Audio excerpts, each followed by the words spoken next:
Bonjour. La présentation montre quelques exemples de chantiers monumentaux à travers des observations, des interrogations, des recommandations, ainsi que des expériences concernant le dessalement dans le cadre de la restauration de sculptures et des parements plans que vous le voyez. À travers les différentes techniques, leur évolution et leur modification avec une approche aujourd'hui plus ou moins sûre, les résultats du dessalement, profondeur du traitement en fonction du matériau, porosité, homogénéité ou non, et de la technique employée. Et conclut avec le constat que l'intervention du dessalement regroupe deux disciplines spécialisées, complémentaires et indissociables, la restauration-conservation et la science appliquée. Les intervenants, restaurateurs, laboratoires, maîtres d'ouvrage et maîtres d'œuvre, sont confrontés à des questions capitales. Ils doivent s'interroger face à des pathologies en vue de solutionner des problématiques et en vue aussi de matière de présence de celles rencontrées sur un site, un bâtiment ou un objet. Ces problèmes sont posés en fonction du matériau, pierre poreuse ou non, terre cuite, etc., et de l'évaluation des risques et des dangers qui en écoulent.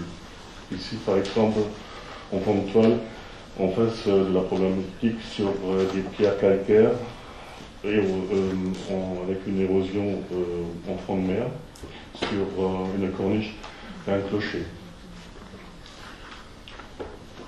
Ou encore sur un lunetier dans une église restaurée avec des problématiques d'efflorescence en surface.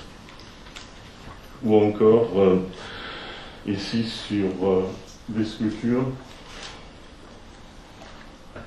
du contre-parement de la façade ouest de la cathédrale de Troyes, où on détecte donc des efflorescences. Les analyses sont en cours. Ou encore à côté, sur un chapiteau monumental en hauteur environ 5 ou 60 mètres, avant toute intervention. Ou encore sur un élément sculpté en pierre calcaire, en pierre d'écran.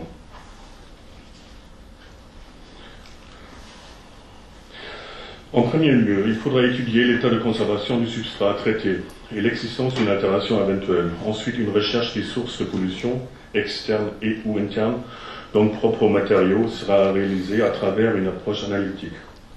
Cette approche sera indispensable pour déterminer, à l'aide des méthodes par diffraction et ou par dosage, la recherche de la présence des sels éventuels, leur nature, leur quantité et des profils en profondeur, croissance ou décroissance des quantités. Bon, je n'insiste pas sur cette image-là, c'était déjà expliqué largement tout à l'heure. Donc, une problématique d'efflorescence en surface, ou encore ici, en face d'une problématique sur des modillons sur un bâtiment en milieu rural. Nous avons donc eu des infiltrations d'eau à travers la toiture. Des questions sur l'intervention du dessalement et de sa gestion se posent. Est-elle possible sur le plan technique et économique ou non? Quels en seront les risques et dangers possibles? À quelle profondeur et combien de fois l'opération devra-t-elle être effectuée?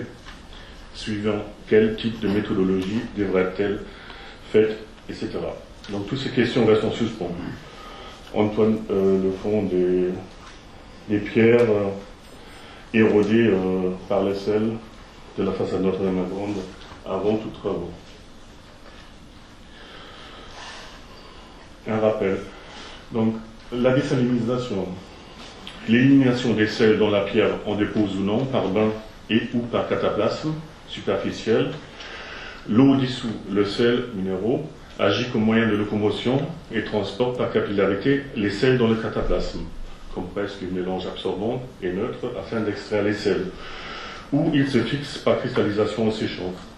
Le taux de salinité de la pierre est ainsi baissé, le traitement est à valider par des analyses dosage des sels, avant et après intervention, pour vérifier l'efficacité du traitement. Minimum 3 cycles en général. Le dessalement se pratique dans la majeure partie des cas après le nettoyage des épidermes d'origine. Voir aussi les analyses préalables et leurs résultats. Les sels, souvent des sulfates, donc, dans la couche des salissures, sont ainsi déjà éliminés et ou diminués. Il me paraît très important d'insister aussi sur le fait que l'intégration du traitement des joints dans l'approche globale est incontournable par des garnissages, traitements, etc.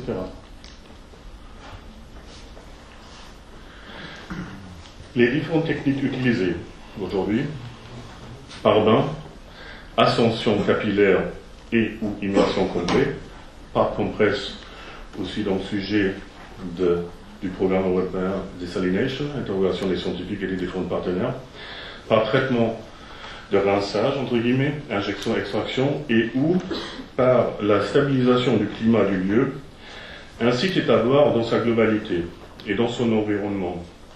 Une régulation du taux d'hygrométrie pour maintenir les sels dans leur état et limiter les cycles de solution cristallisation.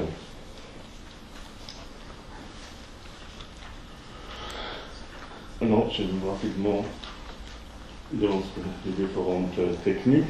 Donc ici, les traitements par bain. Les traitements par bain nécessitent la dépose et la repose du sujet de la maçonnerie. C'est une intervention lourde et demande beaucoup de manipulation. La pierre est donc, ici ce sont quelques images de la campagne de restauration des pierres de Notre-Dame-la-Grande. Donc les pierres sont immergées. Ensuite, après un certain temps, la méthode était mise au point à l'époque et je ne vais pas trop en insister. Donc après un certain temps, les pierres sont sorties de l'eau, emballées avec un cataplasme à base de cellulose, maintenu par des bandes velcro. Après séchage, le cataplasme est éliminé, l'opération est renouvelée plusieurs fois. Je pense que ce traitement est très adapté pour des objets, pour des raisons évoquées. Ensuite, les traitements par compresse. Donc, les différents types de compresses existent, répondent à des cahiers des charges avec des caractéristiques pour la sculpture et le parement par exemple. Bonne adhérence du produit sans rupture de la capillarité pendant et après séchage. Élimination facile, sans dommage et sans arrangement de la matière originelle. Pas de coloration et ou tâches lors de l'élimination. Les contraintes d'application, projection, tyrolienne, taloche, main nue, etc. Donc on voit les différents panneaux qui ont été appliqués par nos soins lors du projet Desalination à Dijon. Maintenant, je vous présenterai rapidement une compresse avec laquelle nous avons une certaine habitude de travailler.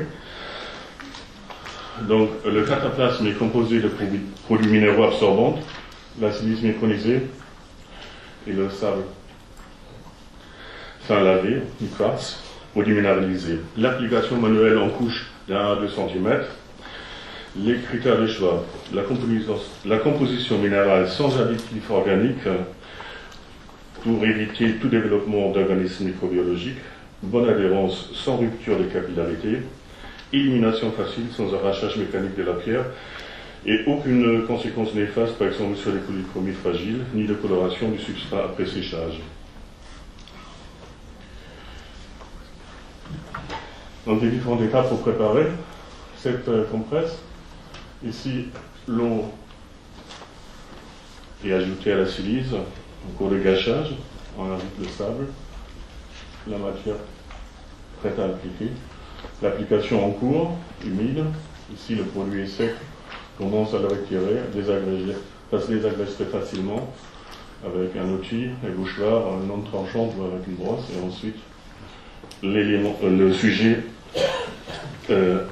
après quasiment l'élimination de la totalité du cataplasme. Quelques exemples de chantier. Donc, Mimizan, clocher-porche du XIIe siècle. Ici, donc, une problématique particulière.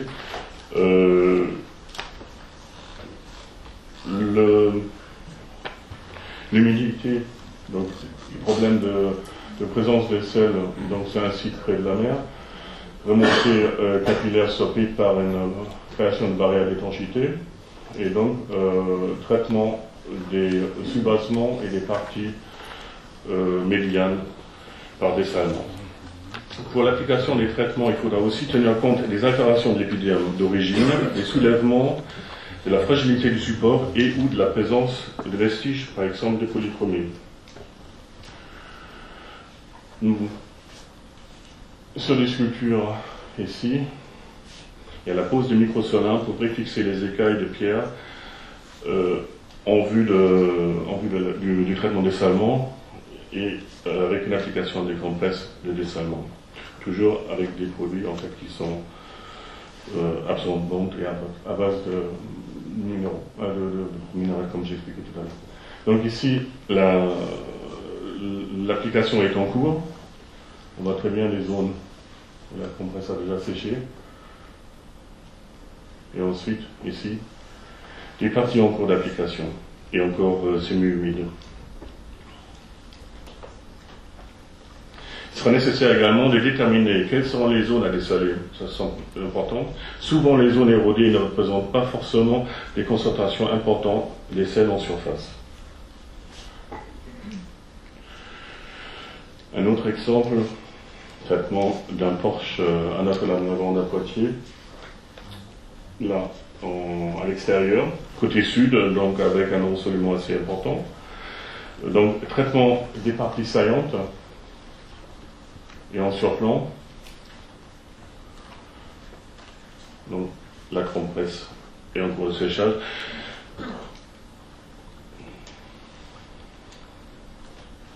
Et ici, donc, la photo du portail même.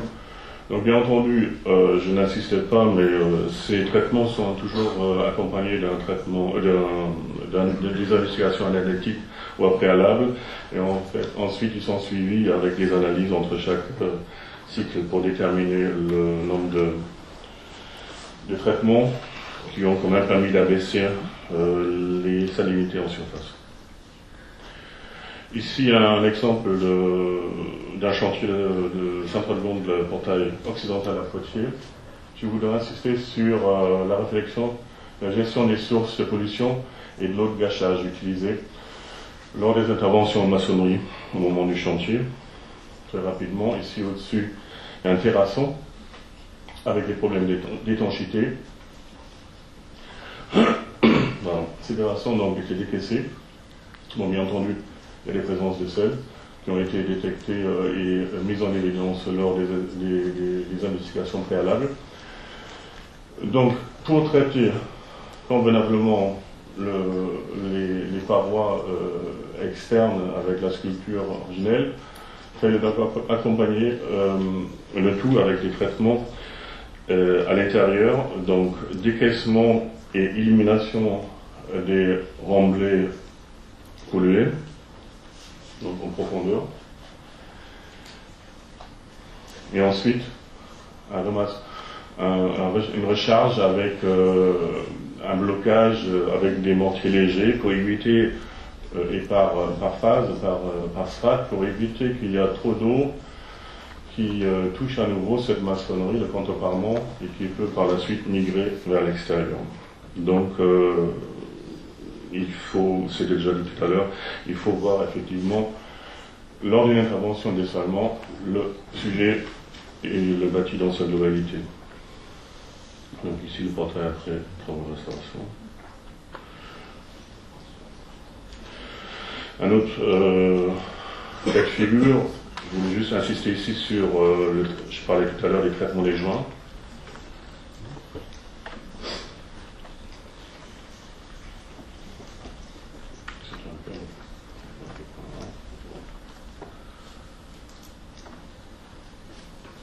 Voilà. Donc, la pierre est affectée par des problèmes salines. Et déjà, on voit ici aussi que le joint est affecté. Il y a des phénomènes de cristallisation en surface.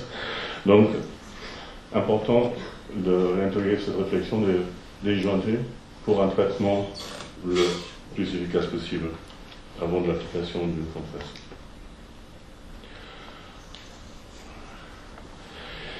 Ici, quelques images pour l'application à la tyrolienne, à Caen, sur une pierre. Bon, ici, c'est la même photo que vous avez vue tout à l'heure. Donc, la pierre, très fragile, la pierre de Caen. les sujets couverts en cours d'application et le chantier en cours de finition.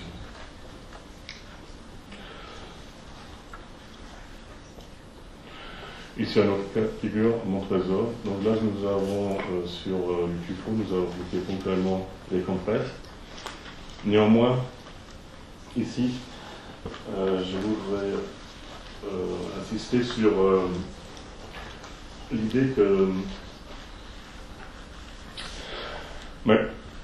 il a été prévu, et nous avons prévu de désaliniser d'une manière assez conséquente tous les éléments sculptés. Nous avons détecté des sels, mais nous avons effectivement aussi après détecté des sels en profondeur, sans pouvoir trouver des sources de pollution externes. Donc, en absence d'altération en surface notable et en absence de détecter une source externe, donc nous avons pris en commun avec le laboratoire et avec le maître d'ouvrage et maître d'œuvre d'ouvrage la décision de s'abstenir, par crainte peut-être de mettre quelque chose, un processus en route qui sera ensuite peut-être difficile à contrôler ou en fait on ne sait pas vers où on pourrait aller. Donc, abstention. Ici, un objet mobilier, un bénitier. Donc là, c'est un exemple pour une mauvaise appréhension, en fait, des futures conditions de conservation du sujet au moment de la conception et de la restauration du bâtiment. L'installation d'un chauffage au sol avec des tomates, une étanchéité parfaite autour du bénitier, la pierre calcaire fait mèche, et en fait, on a aujourd'hui des efflorescences un peu partout. Donc, je veux dire par là, il manque donc un vide sanitaire. Donc, dans un premier temps, on attend de créer des conditions plus favorables pour la conservation.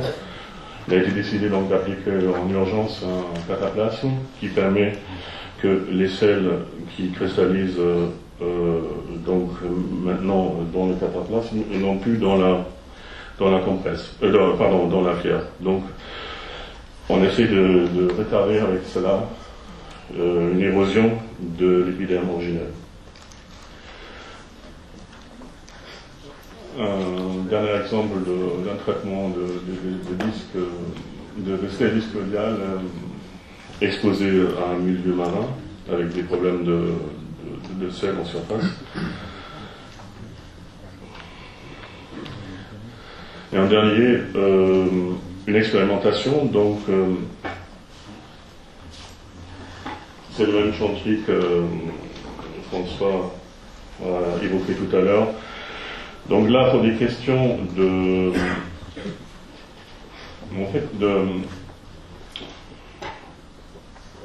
fait que c'était pas prévu d'appliquer un traitement de désalinisation parce que ces sels ils sont apparus en fait après rénovation, en plus des sels très mobiles. Donc nous avons essayé de traiter cela avec un système, donc avec la méthodologie d'injection-extraction. Cela permet à la fois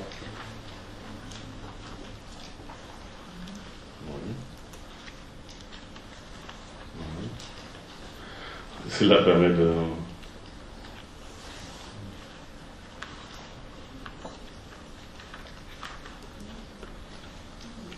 voilà. Cela permet d'abaisser en fait la salinité et d'éviter de diffuser en fait les efflorescences et quand même de les extraire. Donc pour terminer, deux images pour la documentation, travail qui concerne aussi doit accompagner notre travail. Donc pour documenter soit des interventions ou pour matérialiser un petit peu des présences de sel en vue d'un traitement. Pour conclure, quelques réflexions. Le dessalement est une intervention qui ne pourrait être abordée que comme un travail d'équipe de professionnels en synergie avec un autocontrôle entre deux disciplines spécialisées, complémentaires et indissociables. La restauration-conservation et la science appliquée. Sans approche préalable et contrôle analytique, il ne pourrait y avoir de mise en question sur la méthodologie d'intervention à choisir, ni de garantie pour un traitement avec un résultat concluant. L'intervention devra être basée sur un CCTP valide, tenant compte pour le planning de réalisation aussi bien des délais nécessaires que des périodes de conditions climatiques favorables. Elle devra être exécutée par des experts indépendants pour réussir. Il faudra aussi tenir compte de la singularité de chaque site pour l'évaluation des prescriptions en matière de dessalement. La gestion technique et économique du chantier devra être adaptée aux besoins dictés par le lieu. Il sera indispensable d'évaluer dans les approches préalables, études, analyses, etc., le pour et le contre d'une intervention de désalinisation ainsi que ses risques et dangers. La responsabilité de décider de ce type d'intervention ou de non-intervention sera grande. Il faudra être prudent avec des prescriptions et des dessalements systématiques et à outrance qui pourraient engendrer des risques de déclenchement de processus irréversibles et non contrôlables. Dans le doute, l'abstention sera sage. Différer le travail dans l'attente de trouver une solution ou une méthode correspondante dans le futur mieux adapté sera de bon augure.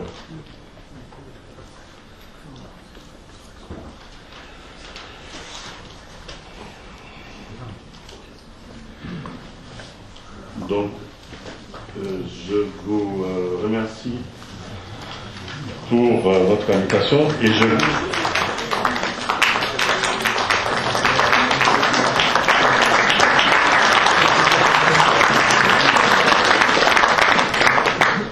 voulais juste dire un dernier mot. Je souhaite dédier cette présentation à la mémoire de M. Hervé Quellin, disparu en début de cette année 2010. Président directeur général, il nous a toujours fait confiance et permis de travailler sur ces nouveaux axes de réflexion et sur des techniques innovatrices. Je vous remercie.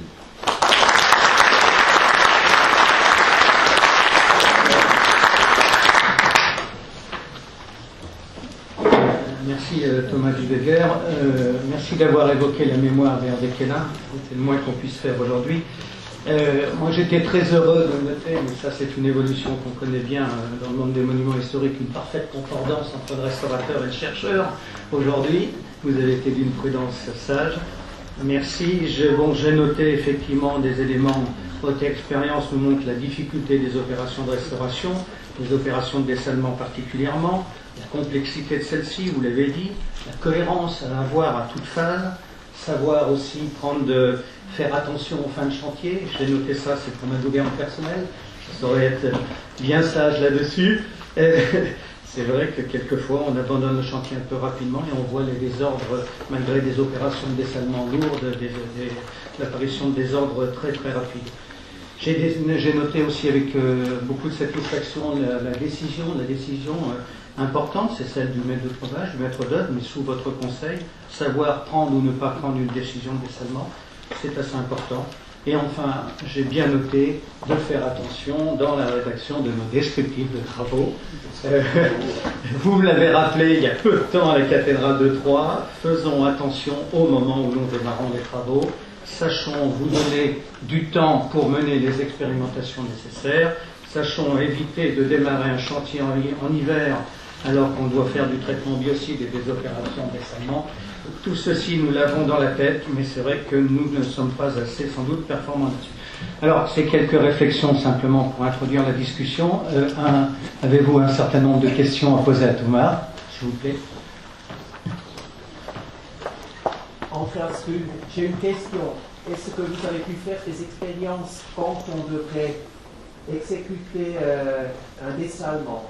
Si on pense à une façade à l'extérieur, est-ce qu'on devrait plutôt faire le dessalement avec des compresses dans une période où il fait chaud et où l'humidité est plutôt basse, ou bien le contraire, je veux dire quand l'humidité relative est élevée, parce que moi je pense, jusqu'à présent on n'a pas encore parlé, selon mes expériences, il n'y a pas un sel, c'est-à-dire le chlorure de sodium. On devrait plutôt parler d'un système cristallin, c'est-à-dire on a des ions, on a une... Oui, donc est-ce que vous avez pu faire des observations, des expériences basées sur des analyses, disons, quand on a après analysé les compresses, pour avoir une idée qu'est-ce qu'on a pu pouvoir sortir? Alors déjà, volontairement, je n'ai pas du tout insisté sur les différentes natures de sel qu'on traite, parce que c'était déjà abordé et ça va être abordé. Donc vous avez tout à fait raison. Ça dépend déjà quel type de sel, quel type de maçonnerie, quel type de pierre, poreuse ou non, parce que bon, on bute aussi quelquefois. Et en fait, volontairement, j'avais montré cet exemple de la façade sud de Notre-Dame-la-Londe à Poitiers, où on a forcément un ensoleillement, même en hiver, plus abondant qu'à l'est. Pour répondre maintenant concrètement à votre question, effectivement, si on a des sujets où il faut dessaler, mais il faut surtout couvrir la période hivernale, en fait, ou moins mettre la compresse qu'elle soit déjà sec, parce que on a eu ça avec une baisse d'hygrométrie, donc on a des inflorescences qui apparaissent. En revanche, il ne faut pas l'appliquer au moment où il gèle. Donc c'est toute la... Il faut le faire vraiment au cas par cas. Et il faut toujours observer la météorologie au moins sur 10 jours avant.